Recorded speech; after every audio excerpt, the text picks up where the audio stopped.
Welcome to Heath Keighran Cut. Are we good? Oh, you want me to go for it? Yeah. Hi, I'm Nick Byrne.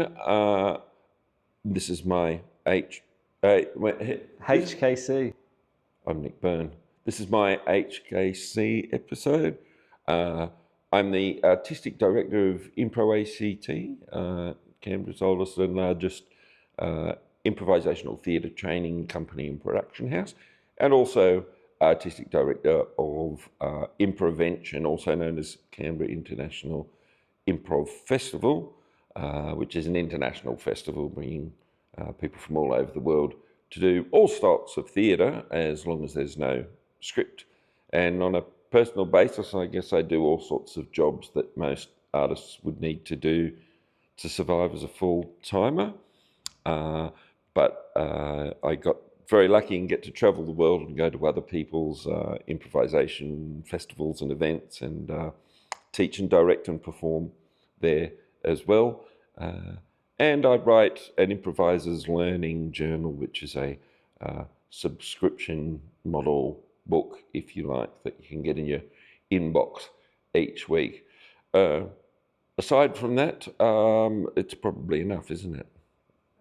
Cool, thank you. You want to play it? Cool. Awesome, thank you. I've been looking forward to this chat for a while, and as you know, I do Improv ACT with you. I started 3 years ago, maybe, and I fell in love with it straight away. That first lesson, I was just like, whoa, this is cool. And I think a lot of it for me was around inner child play and like getting back into having fun with yourself and having fun with other people, and it was really cool. But I'd keen to hear like when you fell in love with this artistic realm, and was there a key indication, or was there something that was like, yeah, that's what I'm going to do for the rest of my life? Well, in terms of being in the arts, that was always the case, and I never really had a proper job, just a little one during COVID. But that's the only proper job I've ever had. So I guess that bug was in me from the start, but improvisation didn't really take over, though I'd done some of it earlier. It didn't take over from regular theatre and music and other artistic things I'd done until I moved down here and started this company, Improv ACT, with PJ Williams. And yeah, it was then that I really sort of got stuck into it. And I think that's 20 years ago now. Yeah. Okay. So I think the reason that I'm stuck in it, whilst I get to explore all of these different artistic angles and all of these different countries, amongst other things, the main reason is kind of what you said. It's just to see that that joy and the way people light up and have revelations, and actually, pretty much on a weekly basis, somebody's reporting that their life got better in some way.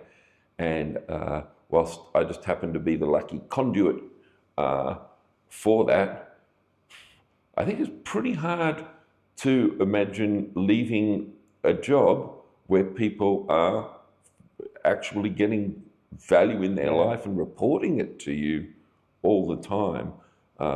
Most people aren't so lucky in the jobs they have to do, and I just am grateful for that every day. Yeah, it's pretty cool, and I think the community you've built around it is awesome too. And I was at a class, and one of the guys came up and was like, I've been going through some really bad time, but coming to Improv ACT and seeing you guys and being part of this community is kind of like a breath of fresh air, and allows me to kind of leave everything at the door, and then you get to process a few little things on stage, and you don't really know what you're going to talk about or what you're going to do in improv. And then a lot of it comes, I think, from like for me, a lot of it comes from how I'm feeling or past emotions or something like I recall on. And it's really, really cool kind of thing to play with. You kind of said in your bio on the website that you're fascinated by people. What is it that fascinates you about people and like allows you to continue to show up for all these different types of people from all different walks of life across the country and elevate their life and elevate their improv skills? Well, you've kind of said it there, and just like the diversity, how different and interesting that they might be. But it might have been better to say I'm more fascinated by people because the process of learning to improvise is, at least in my school of thought, is concentrating on the other person because that allows you to, not have to worry about all the things we tend to worry about, which are generally things concerned with ourselves. So if your focus is on dealing with the other person, the worry drifts away.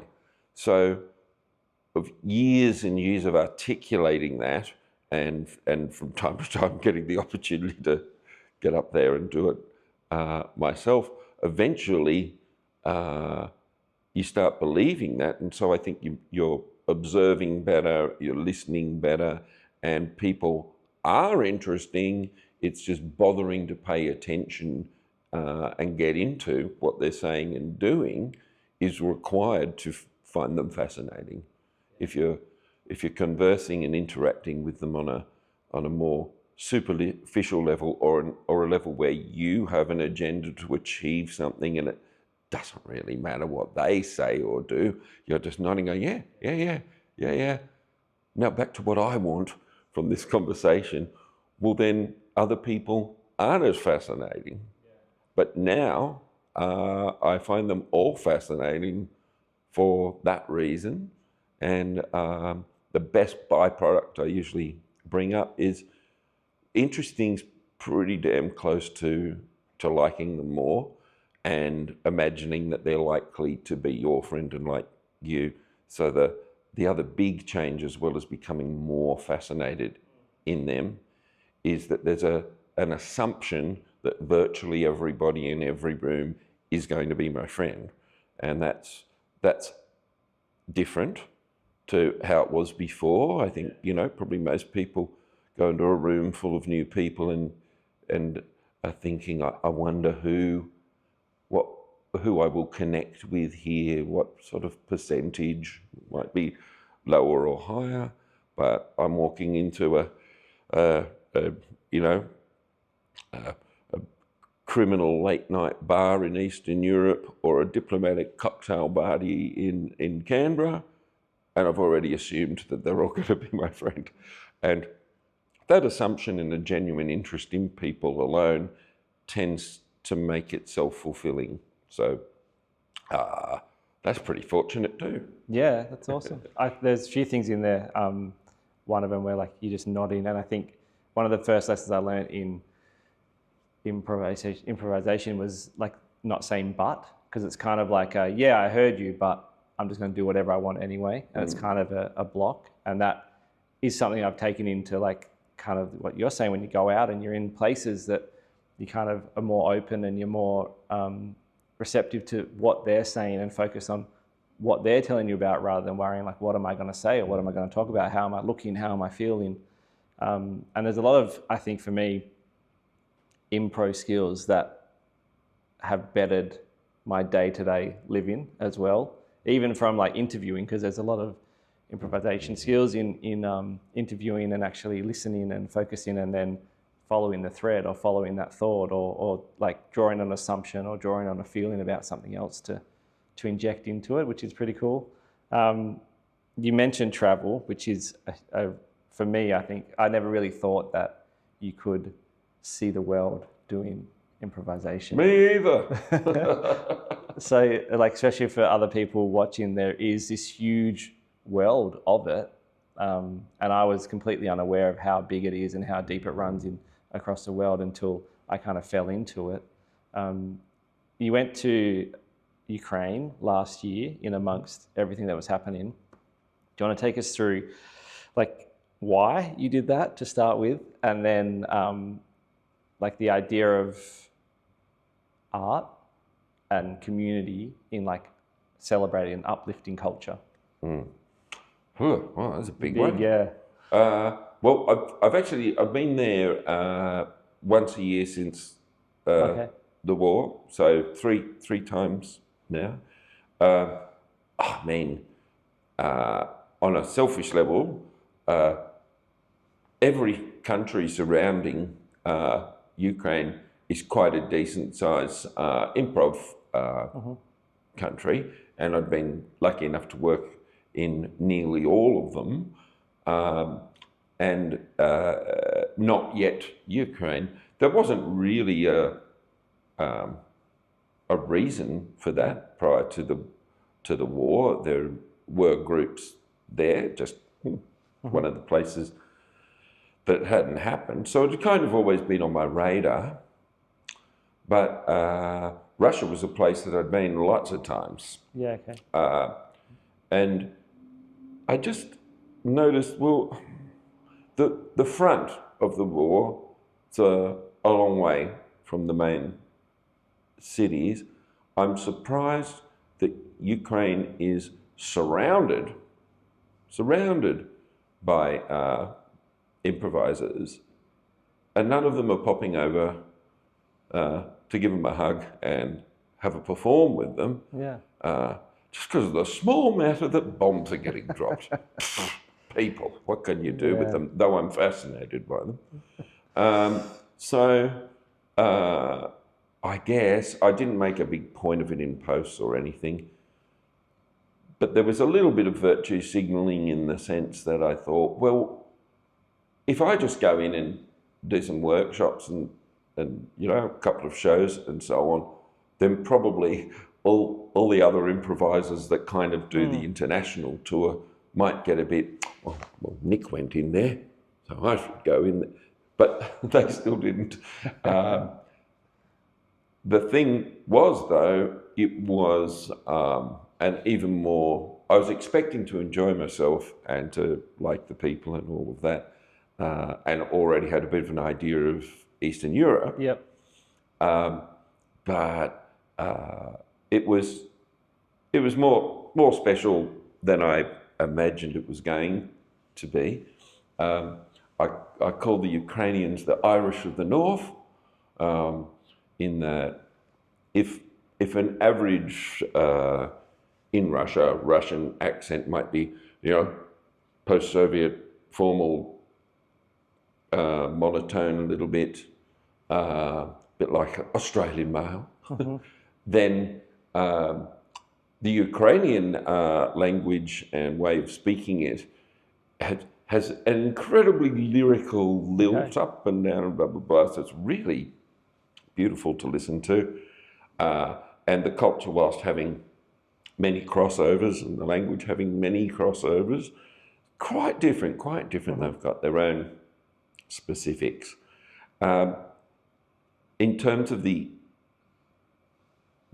impact, art and culture, well, I think the arts and also entertainment generally do not suffer at the worst times.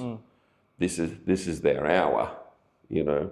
So you see that in all sorts of places. This is where we grab on to things that are good soul food to keep ourselves alive. It might just be humour, or it might be, you know, things like the film industry do very well, and so on. So the arts does that, and obviously the arts has something to say as well if you choose to use it that way. And I was probably like a, you know, angry young political type that went to protests and everything when I was a younger man. But now the fact that you can help uplift one person one at a time over and over again is really useful, and in return they uplift me. Yeah. It's difficult to get into Ukraine. It's not difficult. You don't need a visa as an Australian, in practical terms. But you can't fly in there. So you're going to do a very long bus or train. Where do you have to fly into? Most people get a bus from Poland. Okay. There's apparently an overnight train to Warsaw, but I've never managed to get on it.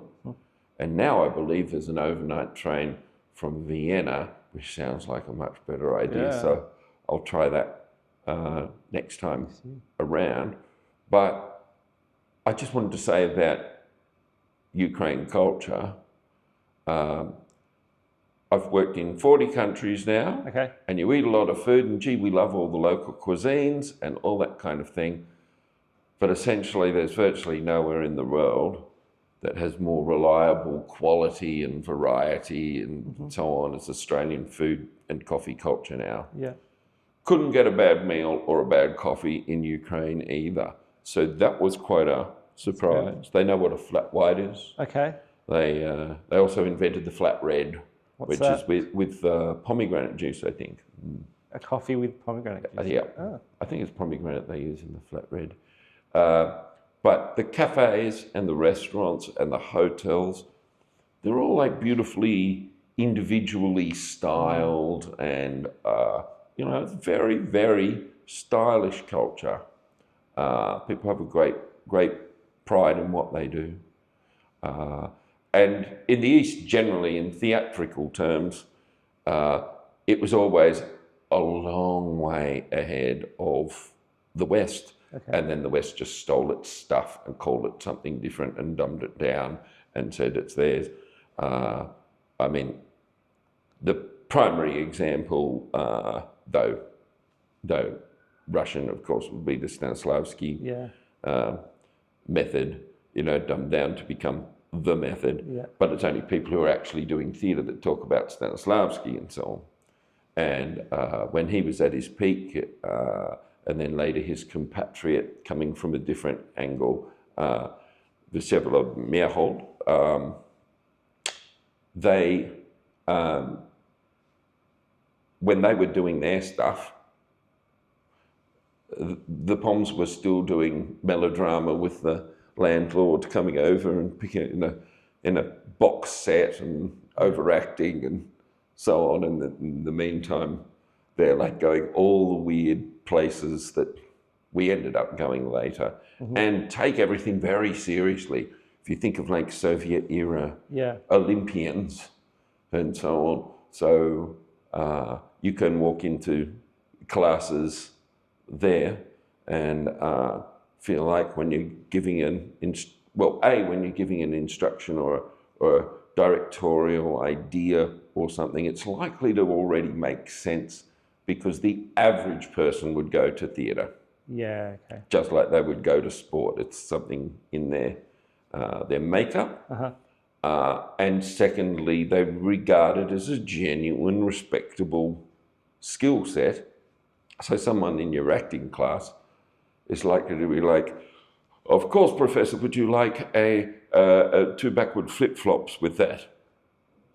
And when I look at them behaving that way, I kind of think, I wouldn't mind. I wouldn't mind 2 backward flip-flops because I don't have any students.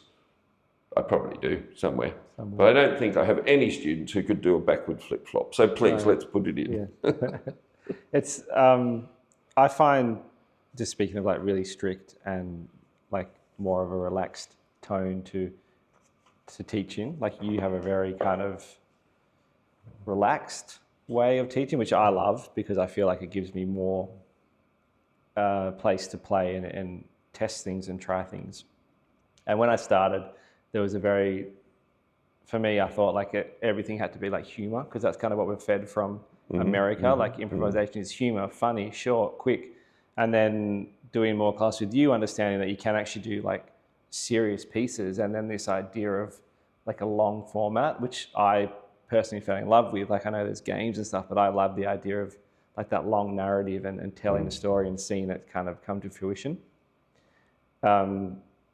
don't really know where I'm going with this, but the point is, I love that long format, and a lot of your shows are kind of, that I've been in, have been like that long format narrative.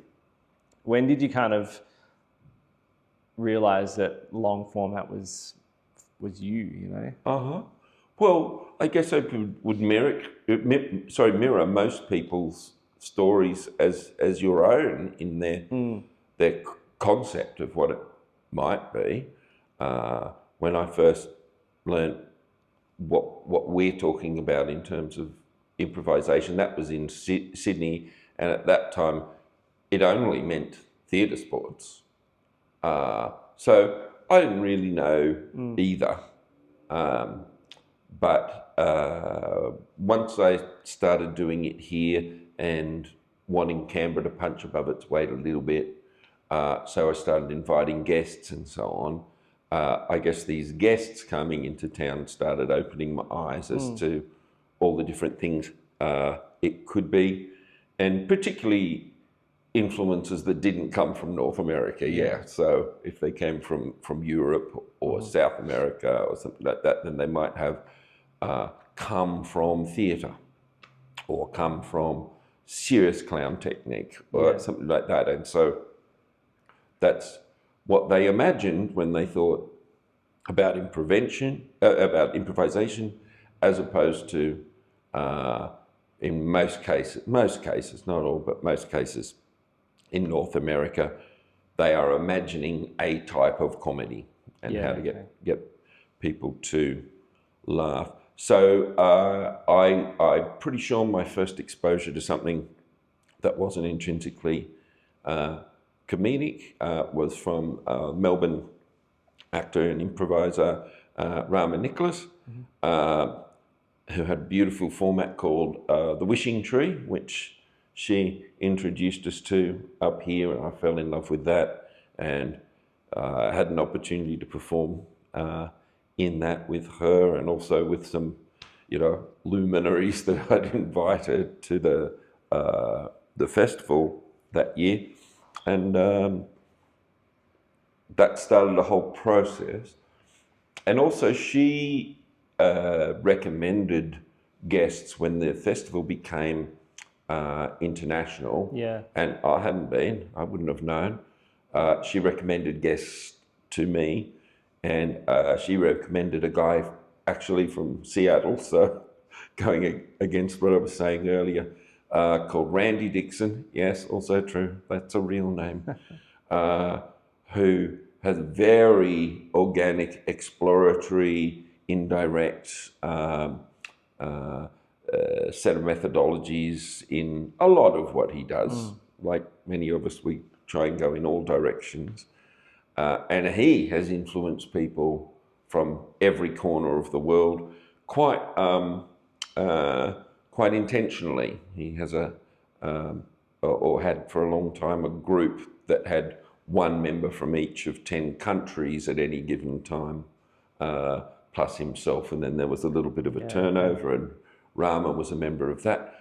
So he came out, and I've used lots of people that have been through his system as well, and he introduced me to a way of thinking that I think you would recognize if you knew what he does, and you've seen many of the things what I do.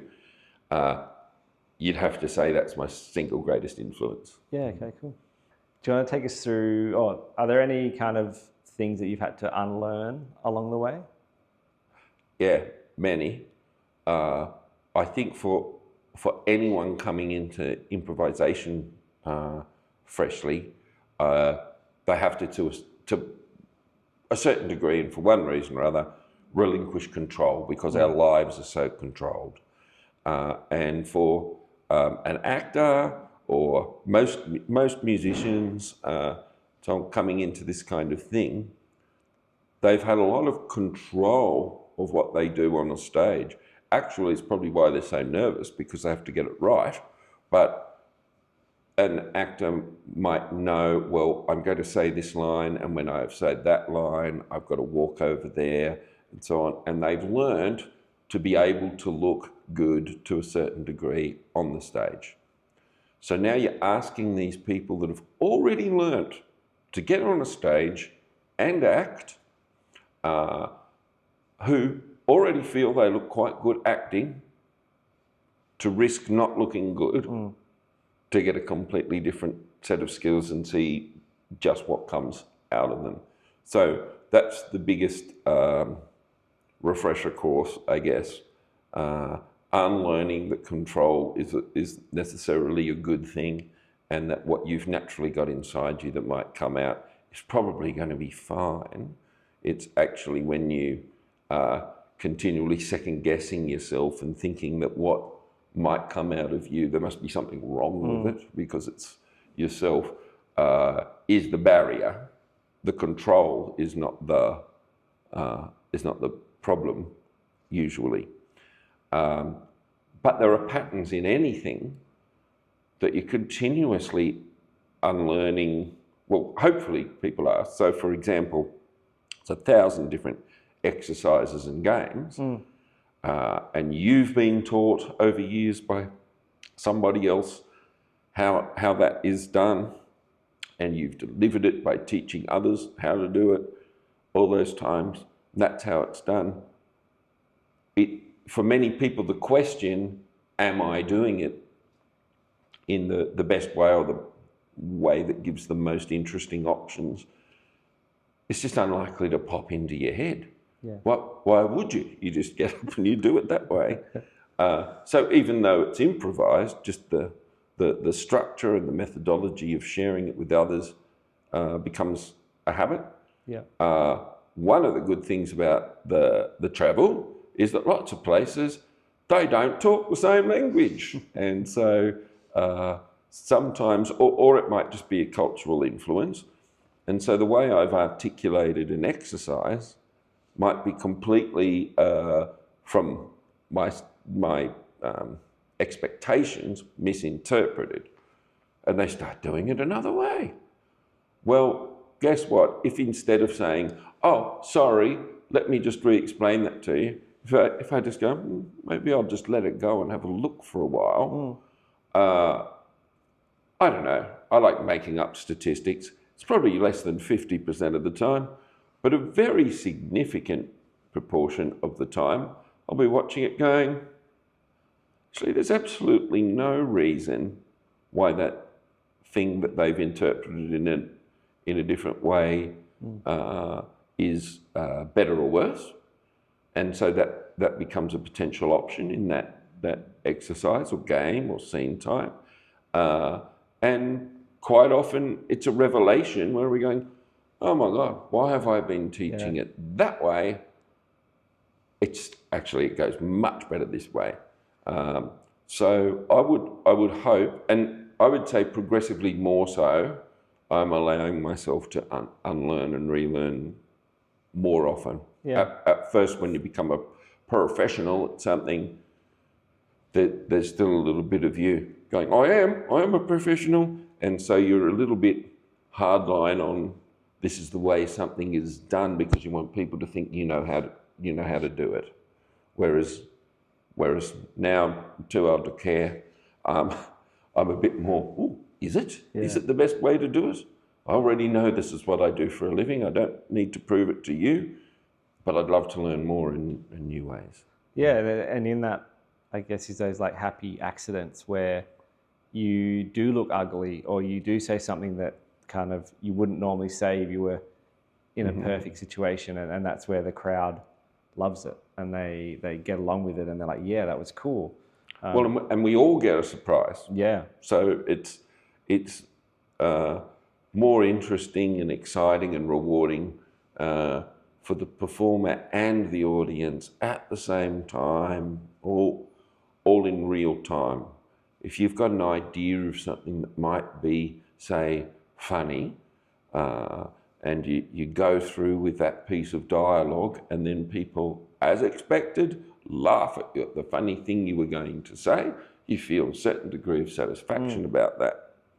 If you're just going about your business behaving quite naturally and suddenly you say something you weren't expecting to say and everyone laughs to a huge degree. We all got delighted. Yeah. We're all inspired. Yeah. So I still can't, something that blows my mind is when you name a character, more often than not, a percentage of the audience laugh. Yeah. And it's like, well, it's just a name, but in the context of you applying it to someone, they're like kind of thinking, well, yeah, he is a David or he is a John or something like that. It's well, you were talking about coming from your own real experiences and emotions and things. I would say, and there are some other improvisers who say it better than me, that's all we've got. Yeah. We don't have another set of things to draw on, even if I saw something once in a movie is the thing you're drawing from, that is still a genuine experience you had. Yeah. So everything you do or say comes from your own experiences and your own emotions. And the more you can just allow that, look, that's a reality. It doesn't matter how much I try to put on a character or whatever. The only data set I've got is my own experience. So if I can lean into that and go, I'm fine with that, then that works out. Yeah. And if you've forgotten where you were going because that was a tangent to the original question, that's okay too. So if you reminded me about what the last question was. Unlearning. Had to unlearn. Oh, no, there was another one after that. We'd have to play it back. I don't know. My answer was kind of relevant. Yeah, it was on a tangent. Definitely relevant. Yeah. Naming someone, was that? Oh, names, yes, Yeah. just as a peculiarity. So if I call your character Lisa, there's nothing particularly specific about that name, except that everybody's probably known one or two Lisas. Yeah. And therefore, Lisa has characteristics for them. All they've got is their own experiences. So it doesn't matter what name you use.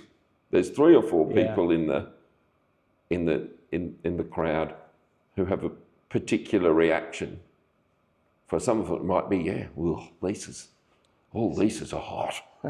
And for some it might be crazy Lisa. Yeah. Or for some it might be that bitch who sacked me from my job. We can't know. Yeah. But we can know that in a group of say, 100 people watching you, probably 10 of them are going to find that funny for no reason. Thing I had to unlearn and still constantly have to push myself to is moving. And I think, like probably a lot of people, you get onto stage and you freeze, or you think that I sat here, so now I can't stand up, or I put myself here, so how do I walk over there, or how do I change? And I think there's been a few classes you've run on movement which have been amazing for me to just like be in my body first, and then it kind of takes you away from thinking, and then I find you get like a better kind of experience overall, because all I'm doing is being in my body, and then that kind of influences what happens or what my scene partner picks up or where it goes. And I even noticed like today I was quite rigid and had to like remember to kind of get back into my body and relax, and there's those little improv skills that I think we use day to day as well. We're going to show you a little clip now, which we filmed yesterday. I've kind of used a few of your techniques that I've learned or you've taught, and just want, if you can, just call them out when you see them, and then also, obviously it's film, but give an idea of if this was like a stage performance. What kind of things would I need to do differently or change or elevate or reduce to kind of hit that? Would you like me to do that over the top of it as it's going? Maybe watch it once and then we call out the skills as they happen. Yeah. And then we can back announce them. Okay. All right. Cool. Okay. Sounds good. Pete's going to show you this one. We're watching the video now. All right.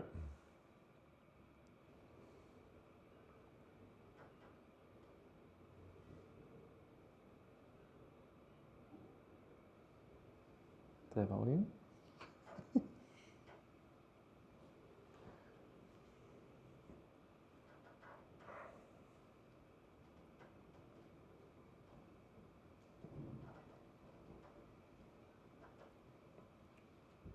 Well, silence to build tension, so the impact of, you uttering something or doing Kids these dramatic days move has more impact,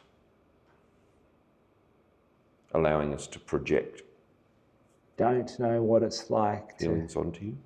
have had to walk to school in the snow, barefoot, mind you. There was times when I was young and I used to think what it would be like in the future when I had grown to become a man. The rhythm of poetic and archaic language. But I forgot to live in the day. And I remember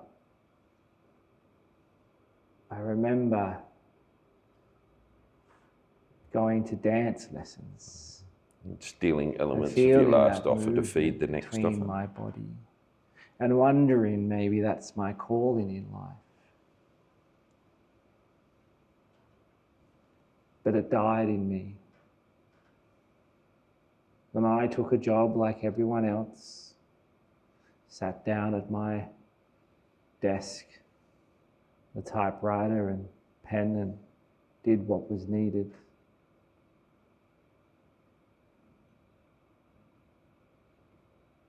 But that passion, that drive to dance, to feel alive, live with me. Live with me forever. And I felt as though it was the sun, a shining light of warmth upon me. Adding into a bit of metaphor. Maybe it made me radiant and made me feel warm. And it was like the sun that drove me to get up in the morning before dawn.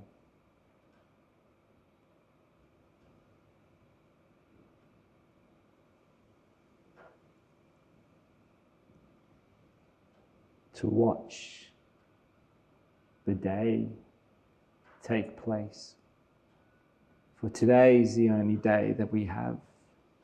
Yesterday's done, tomorrow's not sure. So I made the most of it. Made the most of today. And I think going into a topic, rather than thinking you have to continuously expand and take things forward and forward, the progress will come by going further in to a topic to find out what was of merit, rather than sliding across the surface and continuing moving forward. That's where all the alien abduction scenes in improv come from. We can't get anything else. We better find something exciting yet meaningless. Yeah. That's good. So how did I do? Were there some techniques that... I think you got most of them. There was... Thanks. I think some rhyming or alliteration. Yes, there was some rhyming and alliteration, yeah.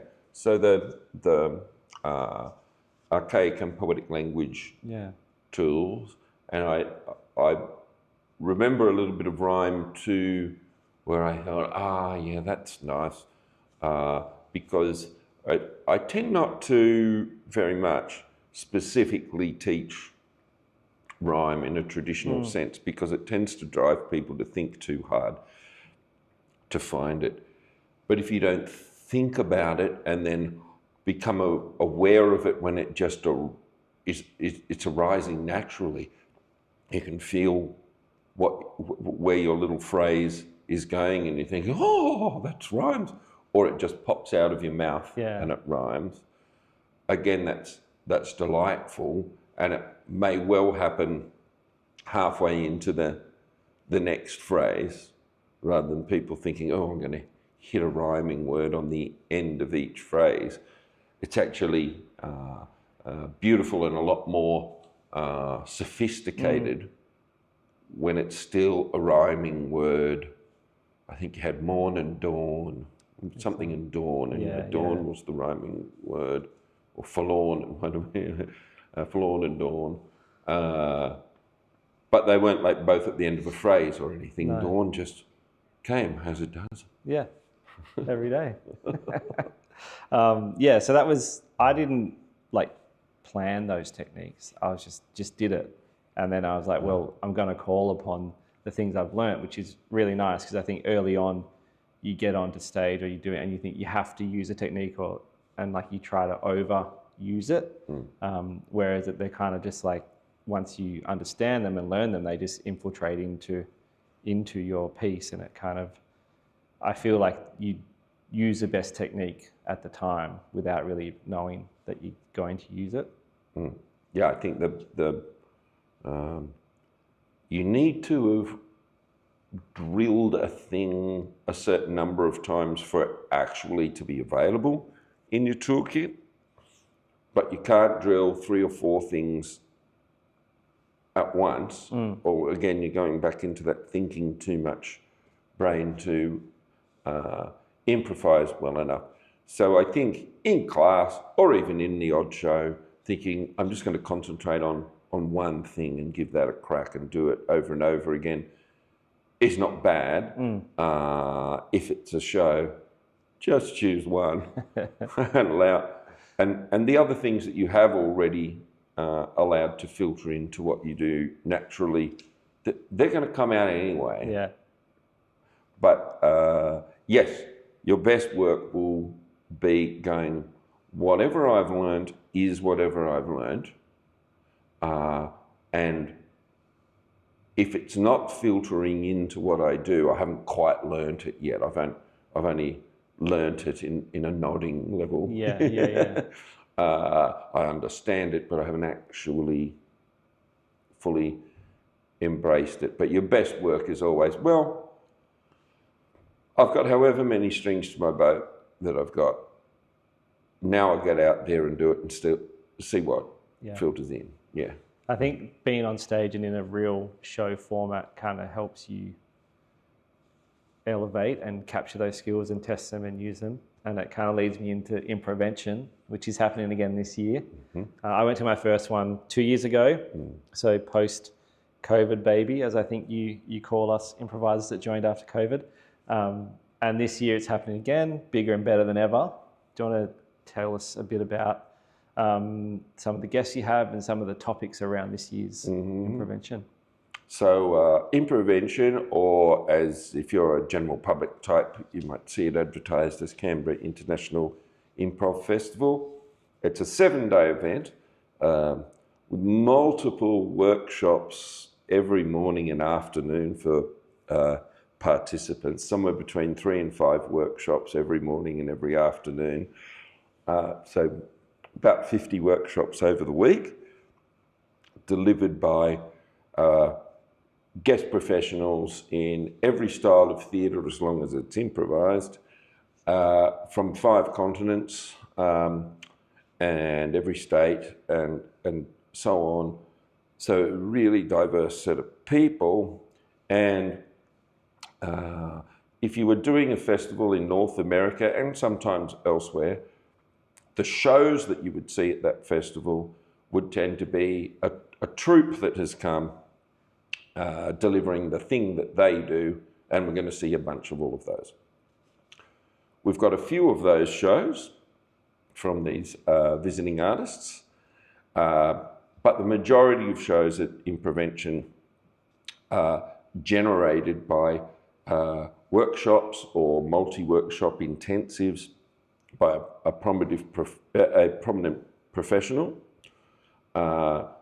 who is teaching a group of people a new technique and a new show format, and boom, there it is, we're doing it. So there are quite a few quite physical performers this time around, and so there's a fair few physical shows. There's a lot of musically influenced performers, so Okay. there's some musical shows. There's a fair influence of especially feminist but gender-related stuff. So some a few highlight shows, if people are coming to shows, would be, so there's 4 absolute power women of the genre. You've got Rama Nicholas from Melbourne, who I mentioned earlier, with Beatrix Bronschko from Austria, Neely Kessling from Germany, and Maya Dekla. Gee, it's close. I'm sorry, Maya. From Slovenia, in like a 4-woman powerhouse called Foreplay. Do not miss that one. Okay. We've got a power couple of Tim Orr from the US, highly respected teacher, and Inbar Lori from Israel. Their duo will be something special, and they're each doing a intensive workshop to show thing. We have the Improvision Song Contest. So if you're an Australian watching this, or a European, then you know what Eurovision is. It's that. But all the songs are improvised, the band is improvising, we'll still have backing dancers and singers, and the person, because we have so many guests, the person creating this improvised song to represent their country will be someone from that country, representing that country. And that event is like our hard opening. We've got a few minor shows beforehand, but on Wednesday, the 10th of December, so it's at Canberra Playhouse, that beautiful 630-seat sort of globe-like structure. So please come to that one. A, it's going to be spectacular, and B, I've got to sell 630 seats. Well, I don't have to sell that many, because there'll be 150 improvisers hanging around from all over the world and all over the country. So that gets us started, but please buy some, please. And I guess too, I would say to anyone listening to this is going up next week apparently, isn't it? Yeah. He sort of diverted his eyes then. Hopefully. No, it should. Okay, so if you were to actually do the beginners module at Impro ACT starting October 14 or 16, you would have finished it by the time the festival starts. Nice. And be fully qualified by having that fundamental level of training to do any of the workshops, keeping in mind half the shows with these gods of this genre are participants drawn from the workshops doing the shows. So that's a fairly exciting possibility.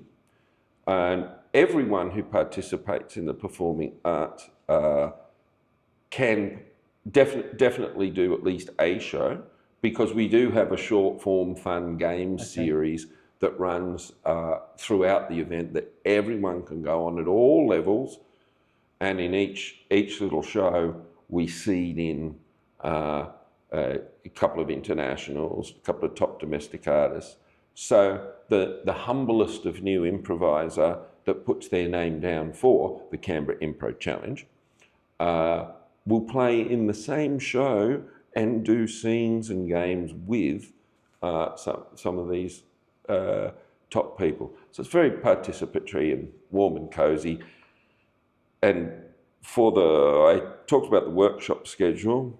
In the show schedule, it's basically each night there's an early heat of that game show, like a 6 o'clock-ish heat at the Courtyard Theatre at Canberra Theatre Centre. Then most nights we move over to Canberra Rep Theatre to do 3 main stage formats. And then we go to Smith's Alternative, using upstairs and down to do our late night cabaret shows. night after night after night. And then if you're still around, then the after show party. And then up for a 10 o'clock workshop, don't you be late. Yeah, I went to that 10 o'clock workshop on the Sunday. It was not a good idea. I think heaps of people were late that day. But I found with going that the people were absolutely amazing. Like, went to lunch with people, coffees, drinks, went to shows with people, and you kind of just this really tight-knit, supportive, open community where people are there to kind of uplift you, share their knowledge, and then, as you were saying, you get to play with like seasoned professionals from all over the world, and you're just in awe of them on stage, but they're so good that they carry you and make you look good, and you walk off thinking, I'm really good at this. So I loved it. I'll definitely be signing back up to do it again this year, and I'll sell. That's one more ticket sold, so you can count on that. But yeah, it's been absolute pleasure talking to you, and thanks for your time today. Look forward to seeing you at class and at Improvention this year. Thanks, Heath. It's been great. Okay. See you soon. Thank you. Cool.